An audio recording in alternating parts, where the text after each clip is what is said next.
माझ्या महाराष्ट्रातील बांधवांनो, भगिनी आणि मातांनो, नमस्कार. जय महाराष्ट्र. काय बोलू, कारण गेले काही दिवस त्याच गोष्टी पुन्हा पुन्हा सांगतोय. दिवस एक एक एक एक एक एक उजाडतोय, मावळतोय. नवीन दिवस उजाडतोय, तोही मावळतोय. अनेक जण मला प्रश्न विचारतात. म्हणजे प्रश्न तोच आहे जो तुमच्याही मनात आहे, माझ्याही मनात आहे. एकूणच हे जे काही युद्ध चालू आहे, मला एका लता दीदींच्या गाण्याची आठवण आली. संपूर्ण जगाची अवस्था सरणार कधी रण, याच परिस्थितीत आहे. वाट बघतोय आपण, हे रण संपणार कधी. आणि हे रण लढताना, युद्ध लढताना मागेही आपल्याला बोललो होतो की शत्रू समोर असेल तर आत्तापर्यंत आपण हिंदुस्थानी सगळे जे आहेत, सगळे माझे महाराष्ट्रातले माता भगिनी बांधव आहेत, त्यांनी एक गाव दोन तुकडे करून ह्या शत्रूचा कधीच नायनाट केला असता. पण हा शत्रू दिसत नाही आहे ना, तीच तर पंचायत आहे. आणि हा शत्रूसुद्धा एवढा विचित्र आहे की तो आपल्याच लोकांच्या माध्यमातून आपल्यावरती हल्ला करायला बघतोय. पण तरी देखील आपण सर्वांनी जो एक अभूतपूर्व पराक्रमच, मी म्हणेन, होय पराक्रमच आहे, अभूतपूर्व पराक्रम केलेला आहे की संयम, धैर्य, हिम्मत, जिद्दीने लढतो होत आपण. आणि ही जिद्द, मला खात्री आहे, उद्या हे आपलं युद्ध सुरू होऊन, म्हणजे महाराष्ट्राचं 6 आठवडे पूर्ण करतो आपण. 6 आठवडे फार मोठा काळ आहे. गेल्या वेळेला बोललो होतो तेव्हा 5 आठवडे पूर्ण केले होते. आता 6 आठवडे उद्या पूर्ण करू. आकडेवारी काय आहे, महाराष्ट्रामध्ये काय चाललेलं आहे, अनेकांना प्रश्न पडतो. मुंबईत काय चाललंय, महाराष्ट्रात काय चाललेलं आहे. मी नम्रपणाने आपल्यासमोर काही माहिती ठेवतो आहे. याचा अर्थ असं नाही की इतर देशामध्ये इतर राज्य काही कमी करतात, असं नाहीये. पण आजपर्यंत, म्हणजे मी तुमच्याशी बोलतोय, हा आकडा माझा कालचा आहे. त्याच्यानंतर कालची रात्र आणि आत्ता 1 वाजतोय. 1 वाजेपर्यंत आणखीन हा आकडा पुढे सरकलेला आहे. आणि तो आकडा आहे, आपण महाराष्ट्रामध्ये किती टेस्ट केलेले आहेत. एक जे काही सगळीकडे काहूर उठतं ना, टेस्ट करा, करतोय आपण टेस्ट. जसं जसं आपल्याला शक्य होतंय तसं आपण या सगळ्या सोयीसुविधा वाढवतो आहोत.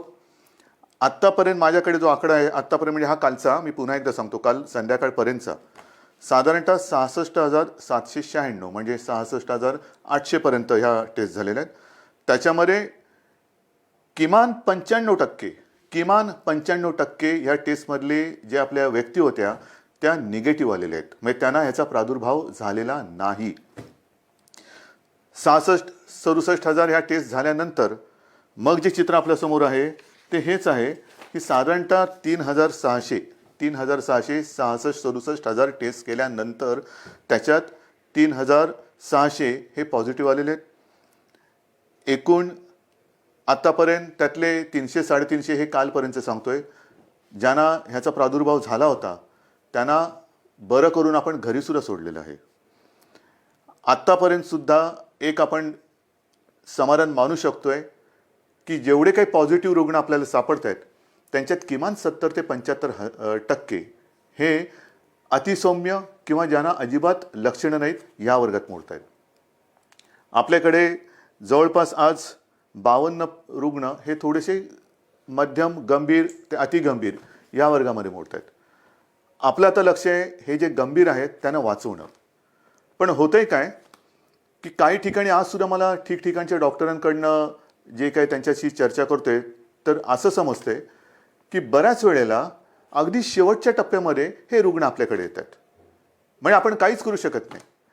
काही केसेसमध्ये तर असे आढळून आलेलं आहे की तो रुग्ण आल्यानंतर त्याचा रिपोर्ट टेस्टला दिल्यानंतर तो जो काय काळ लागतो, टेस्टसाठी जो काय काळ लागतो, रिपोर्ट येण्यासाठी तो लागतोच आहे. तो काय अजून कोणी कमी नाही करू शकलेला.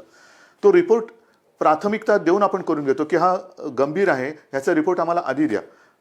एक काही अपवादात्मक परिस्थितीत असे झालेले आहे की ते रिपोर्ट येण्याच्या आतच त्यांचं दुर्दैवाने निधन झालेलं आहे. आणि म्हणून मला नेहमी हेच तुम्हाला सांगतो आहे आणि सांगायचं आहे की कोणतेही लक्षण, सर्दी, खोकला, ताप हे लपवू नका. घरच्या घरी उपचार करू नका.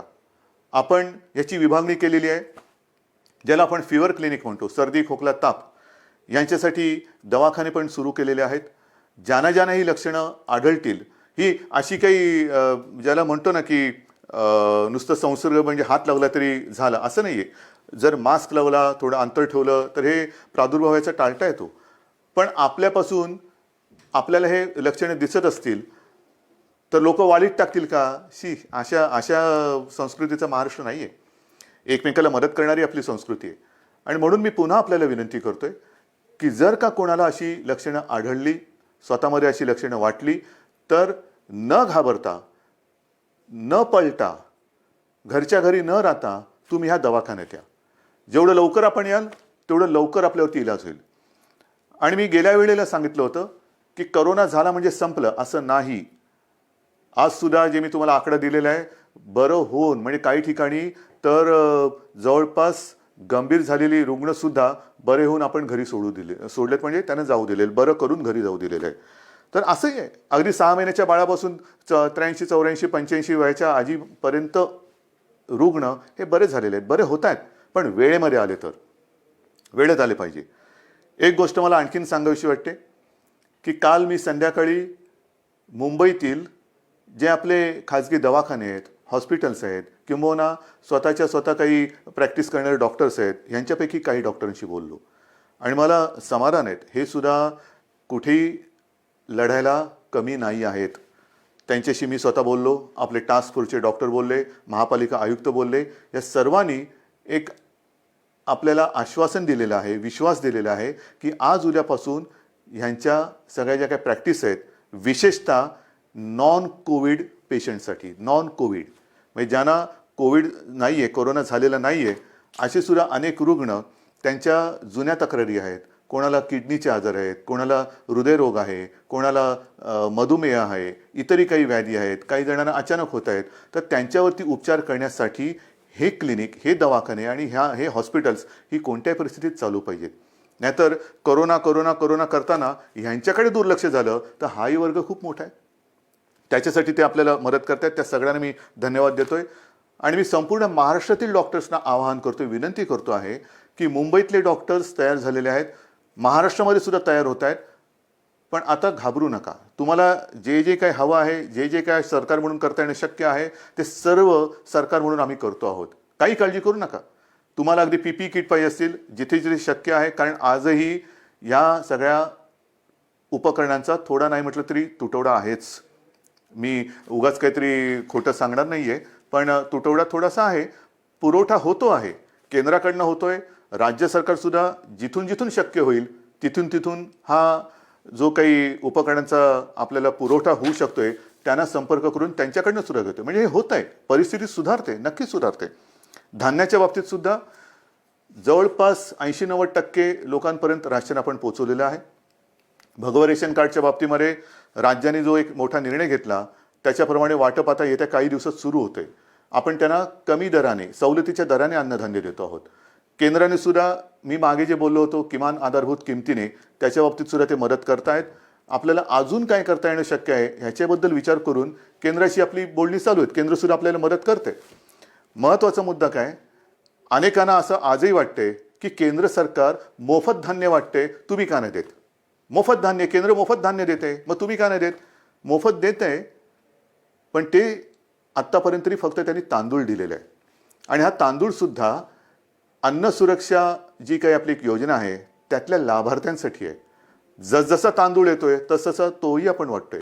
या तांदूळाबरोबर आपण डाळ आणि गव्हाची मागणी केलेली आहे. कारण नुसता तांदूळ घेतोय तो आम्ही देतोय, पण तांदूळासोबत म्हणजे भाताबरोबर गहू आणि डाळ तर पाहिजे. त्या गहू आणि डाळीची सुद्धा आपण मागणी केलेली आहे. आणि मला विश्वास आहे अजून जरी त्याच्यात काही सुधारणा झाली नसली तरी लवकरात लवकर केंद्र सरकार ही आपली मागणी मान्य करून डाळीचा आणि गव्हाचा सुद्धा पुरवठा आपल्याला करेल. तो जसा येईल तसा तो आपण वितरण करेल, त्याची सुरुवात करतोय. एकूणच काय की हळूहळू आता गोष्टी या आपल्याला लक्षात आल्यानंतर त्याच्याही बाबतीत यंत्रणा ही व्यवस्थित काम करते आहे. हे सगळं करताना आता उद्या 20 तारीख आपण तर आपला लॉकडाऊन 30 तारखेपर्यंत आणि केंद्र सरकारने म्हणजे माननीय पंतप्रधानांनी तर 3 मे पर्यंत केलं. चांगली गोष्ट केली. ह्याचं कारण असं की गेल्या काही दिवसामध्ये हे जे काही आकडे आहेत हे केंद्र सरकार सुद्धा बोलते की थोडेसे त्याच्यामध्ये घट होते. महाराष्ट्रामध्ये सुद्धा आणि मुंबईमध्ये सुद्धा मी अद्याप काही बोलणार नाहीये. गेल्या काही दिवसातले आकडे ह्याची पुन्हा मी एक तपासणी करायला सांगितले की मला खात्रीपूर्वक सांगा. आहे रोजची मला माहिती येते, पण कुठेही भ्रमात आपण राहायचं नाहीये. कारण हा कोरोना जो आहे जगभराचा आपण अनुभव घेतला तर त्याची वाढ होते, पुन्हा थोडी खाली होते, पुन्हा वरती येतो, पुन्हा खाली जातो. हे थोडं वरखाली होतं. खाली लवकर येईल आणि वर जास्त जाणार नाही ह्याची दक्षता आपल्याला घ्यायची. कुठेही भ्रमात राहून चालणार नाही, गाफील राहून चालणार नाही. आता काय झालं, आला खाली नाही, खाली नाही तो खाली आला आणि आपण गाफील राहिलो तर तो खाली आणि जाऊ रे. तर तसं नकोय, मला गाफील राहायचं नाहीये. आज मला महत्त्वाचं जे सांगायचं आहे की 20 तारखेपासून जे काही सगळं ठप्प झालेलं आहे, अर्थचक्र आपलं या करोनाच्या चिखलात रुतलेलं आहे. अर्थचक्र हे पुन्हा फिरवायलाच पाहिजे, नाहीतर कोरोनातून आपण बाहेर पडू आणि आर्थिक संकटात म्हणजे आगीतून फोपाट्यात.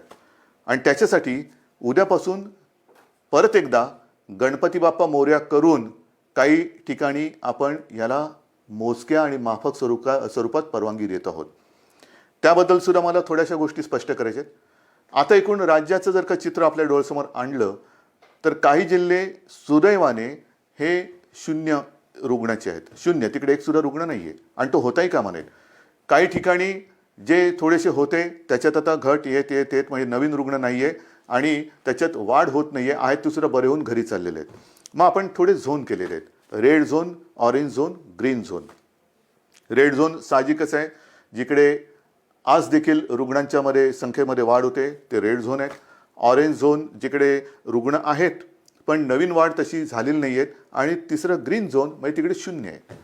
तर ह्या खास करून ग्रीन झोनमध्ये आणि ऑरेंज झोनमध्ये आपण माफक स्वरूपामध्ये उद्योगधंद्यांना परवानगी देतो आहोत. ह्याबद्दल सूचना या तळागाळापर्यंत गेलेल्या आहेत. आजपर्यंत आपण काय करत होतो, फक्त आणि फक्त जीवनावश्यक वस्तूंच्या उद्योगांना आणि त्याच्या मालवाहतुकीला परवानगी देत होतो.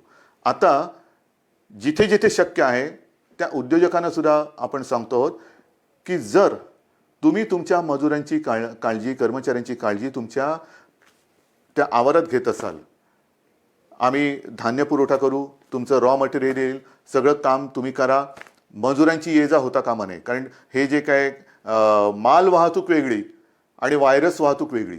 आपल्याला व्हायरस वाहतूक नाही करायची, आपल्याला माल वाहतूक करायची. म्हणून माल चालू राहील, त्याची वाहतूक चालू राहील, पण व्हायरस बंदी ही राहणारच. व्हायरसची वाहतूक होणार नाही. ही व्हायरसची वाहतूक ही कळत नकळत होते आहे आणि म्हणून आता मला कोणताच धोका पत्करायचा नाहीये, अजिबात नाहीये. जे तुम्ही आत्तापर्यंत सहकार्य केलेत मला माहिती आहे खूप कठीण आहे. काही न करता शांत बसून राहायचं ह्याच्यासारखी दुसरी मला नाही वाटत दुसरी कोणती शिक्षा असेल. पण ती शिक्षा सुद्धा तुम्ही एक तुमचं कर्तव्य म्हणून भोगता आहात, सोसता आहात. तुम्ही शिस्त पाळताना मी दुसऱ्याला शिस्त नाही मोडू देणार, अजिबात नाही. कारण ती आता परवडणार नाही आपल्याला. आणि त्याकरता आपण ह्या काही गोष्टी सवलती म्हणा किंवा थोडीशी एक हातपायाची म्हणजे बराच वेळ अंग आखडून गेल्यानंतर हळूहळू आपण सुरू करतो ना, तसं सुरू करायचं आहे. एकदम उठून उड्या मारायला लागला तर पुन्हा काहीतरी व्हायचं. तर तसं नाही, हळूहळू शिथिलता आणत आपण पुन्हा पूर्वपदावरती यायचं आहे. आणि त्याच्याकरता ह्या काही ज्या मुभा म्हणतोय त्या आपण देतो आहोत. त्याच्यामध्ये साहजिकच आहे, शेती आणि कृषी याच्यात पहिलेही बंधन नव्हतं, आताही नाही, राहणार नाही. जीवनावश्यक वस्तू, त्यांचा पुरवठा, त्यांचं उत्पादन ह्याच्यात कुठेही एक रुकावट येणार नाही. इतरही काही ज्या काही गोष्टी आहेत त्याची सुद्धा वर्गवारी केलेली आहे. केंद्राकडनं सुद्धा आत्ताच एक सूचना आलेली आहे, सूचनाची नियमावली आलेली आहे, त्याच्याप्रमाणे सुद्धा काही होईल. म्हणजेच काय की एक लक्षात घ्या की जिल्ह्याच्या वेशी आपण उघडत नाही आहोत, अजिबात नाही. या जिल्ह्यातून त्या जिल्ह्यात जायला अजूनही परवानगी दिलेली नाही. फक्त माल वाहतूक होत राहील, पण आपण तर घरातच राहायचं आहे. जिल्ह्यातल्या जिल्ह्यात जिथे म्हणजे हे जिल्हे जिथे त्याच्यात काही 0 आहे, ग्रीन झोन आहे, तिथल्या तिथे म्हणजे तिथे आता कोरोना नाही आहे, त्याच्यात आपण तिथल्या तिथे ये जा करायला देतोय. दुसऱ्या जिल्ह्यात त्या जिल्ह्यात देतोय, पण ह्या जिल्ह्यातली माणसं त्या जिल्ह्यातली माणसं ह्या जिल्ह्यात हे आता तरी आपण होऊ देत नाहीये. किमान 3 मे पर्यंत तरी ही बंधन आपल्याला पाळायचे. आणि हे करताना मला साहजिक आहे की काही जणांच्या मनासारखं होतंय, ते आपल्याला आशीर्वाद देत आहेत, माझं कौतुक करतायत, उद्धवजी चांगलं काम करतायत. काही जणांच्या मनासारखं होत नाही आहे, साहजिकच आहे, ते माझ्यावरती थोडेसे रागावले असतील. खास करून मी माझ्या पत्रकार बांधवांना सांगतोय, पत्रकार बांधव, कारण काल आपण एक नियम सगळ्यांना सांगितला की वृत्तपत्रांवरती बंदी नाही आहे, अजिबात नाही आहे.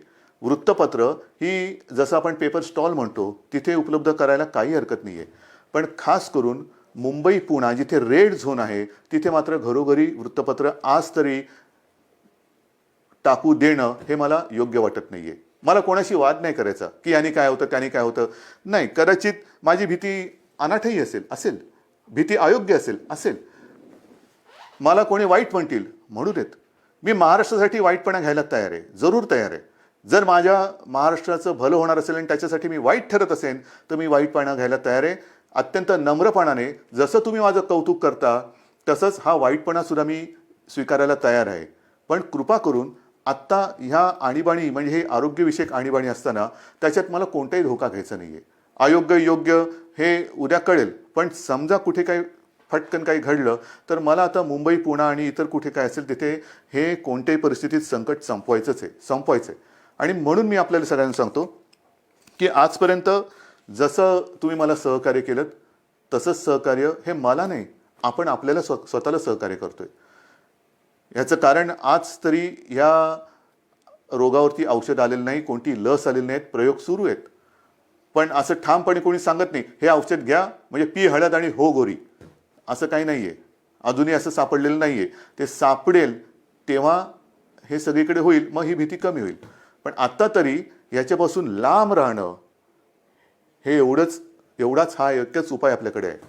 आणि त्याकरता मी पुन्हा एकदा आपल्याला सगळ्यांना सांगतोय की एकतर जरी ही थोडीशी मुभा आपण सर्वांना देत असलो तरी नागरिकांना कृपा करून विनंती आहे की आपण मात्र घराबाहेर पडायचं नाही आहे. अत्यंत आणि अत्यंत आवश्यक असेल तेवढ्या पुरतंच घराबाहेर पडा. पडताना घरगुती मास्क असेल तो वापरा. आल्यानंतर म्हणजे काही ठिकाणी अँटी कोरोना पोलीस, मला समाधान वाटलं की काही ठिकाणी सुरुवात झाली. अगदी पोलीस अधिकाऱ्यांच्या घरात सुद्धा अँटी कोरोना पोलीस आलेले आहेत. मी काल ऑनलाईन बातमी बघताना आपल्या विश्वास नांगरे पाटलांना त्यांच्या घरात जाताना त्यांच्या अँटी करप्शन पोलीसने अडवलेलं आहे की बाबा थांबा, बाहेर फोन तुमचा सॅनिटाईज करा, हात धुवा, आत आल्यानंतर पहिला आंघोळीला जा. हे फार महत्त्वाचं आहे. अँटी कोरोना पोलीस म्हणजे घरातल्या घरात आपण काळजी घेणं गरज आहे. आपल्या मातापित्यांची काळजी घेणं, विशेषतः ज्यांना हे काही विकार असतील, डायबिटीज असेल, हृदयविकार असेल, इतरही काही मधुमेह असेल, ते वेळच्या वेळेला औषध घेतात की नाही आणि त्यांची ही सगळीची लेवल आहे, हे जे काही विकार आहेत ते मर्यादेच्या आत राहतात की नाही हे बघणं हे आपल्या घरातल्या सगळ्यांचं कर्तव्य आहे. काही ठिकाणी मला अशी मेसेज येत आहेत की लहान लहान मुलं आपल्या वाढदिवसाचे पैसे, आपल्या खेळण्यासाठी साठवलेले पैसे, कोणी सायकलसाठी साठवलेले पैसे हे मुख्यमंत्री सहायता निधीला देत आहेत. काय बोलायचं या मुलांना? कौतुक तर केलंच पाहिजे, आशीर्वाद तर दिलेच पाहिजे, पण मी ह्या बाळगोपाळांना सांगतो की तुम्ही काळजी करू नका. अहो आम्ही आहोत, ही माझ्यासोबतची जी पिढी आहे ती समर्थ आहे आणि हे सगळं युद्ध चाललंय हे तुमच्या भवितव्यासाठीच चाललेलं आहे. मला कल्पना आहे की पैसा करून ती एक गंमत असते, पैसा साठवणं आणि त्या साठवलेल्या पैशातून स्वतःसाठी या काही गोष्टी करणं. म्हणजे अनेक ठिकाणी घरात ह्या गोष्टी अशा आहेत की हट्ट नाही करायचा. आपल्या खाऊचा पैसा असेल, वाढदिवसाचा पैसा असेल, हा साठवत ते करायचं. तुम्ही नका करू, आम्ही आहोत, आपण खंबीर आहोत, सरकार खंबीर आहे, ही पिढी खंबीर आहे. आज सुद्धा मुख्यमंत्री सहायता निधीला मदत येते. CSR फंड मग तिकडे चालतो इकडे चालत नाही, मला तर त्या राजकारणात जायचंच नाही आहे. पण CSR फंडासाठी सुद्धा आपण एक वेगळा निधी त्याचा अकाउंट सुरू केलेला आहे. ज्यांना CSR म्हणून द्यायचं आहे मुख्यमंत्री सहायता निधीला, त्यांना CSR साठी एक वेगळा अकाउंट आपण उघडून दिलेलं आहे. या सगळ्या गोष्टी करतो. आणि त्याचबरोबरीने घरामध्ये राहून थोडीशी एक अस्वस्थता येते, बेचैनी येते, काय करायचं कळत नाही, मग कोणाला विचारायचं, घरी कोण आहे. 2 गोष्टी आपण सुरू केलेल्या आहेत. एक तर खरं म्हणजे महाराष्ट्रामध्ये याची गरज नाही आहे, कारण महाराष्ट्र आपला हा सुसंस्कृत आहे. पण ज्या बातम्या येतात जगभरातून की घराघरामध्ये महिलांवरती अत्याचार किंवा हिंसाचार ह्या गोष्टी वाढत आहेत. महाराष्ट्रात असं होणार नाही. एक सुद्धा केस अशी होता कामा नये, अजिबात होता कामा नये. पण तरी देखील महिलांना मी विनंती करतोय की समजा दुर्दैवाने कुठे असा आपल्याला अनुभव आला तर 100 नंबर हा आपल्या मदतीसाठी आपण केलेला आहे. कुठे अशी जर का तुम्हाला वाटली की इकडे आपल्यावरती अन्याय होतो किंवा थोडंसं होते, मानसिक स्थिती थोडीशी इकडे तिकडे होते, पण तिच्यासाठी ती सांभाळण्यासाठी आणि महिलांना रक्षण देण्यासाठी एक 100 नंबर हा आपण त्या सेवेसाठी देतो. दुर्दैवाने जर का अशी कुठे घटना घडत असेल तर 100 या नंबरवरती माझ्या माता भगिनींनी फोन करावा. तत्काळ आपलं महाराष्ट्र सरकार आपला भाऊ म्हणून आपल्यासोबत आपल्या मदतीसाठी धावून आल्याशिवाय राहणार नाही. आणि हे सांगत असताना मी आणखीन 2 नंबर आपल्याला सांगतोय, कारण इतके दिवस घरी राहिल्यानंतर मन अशांत होणार, मनात बेचैनी वाढणार, एकटेपण वाटणार, काय करावं कळत नाहीये, थोडंसं वैफल्य वाटणार. मग काय करायचं? तर त्याच्यासाठी सरकारने 2 नंबर आपल्यासाठी दिलेले आहेत. घेता लिहून? कागद पेन आहे हातामध्ये? ठीक आहे, बघा पटकन.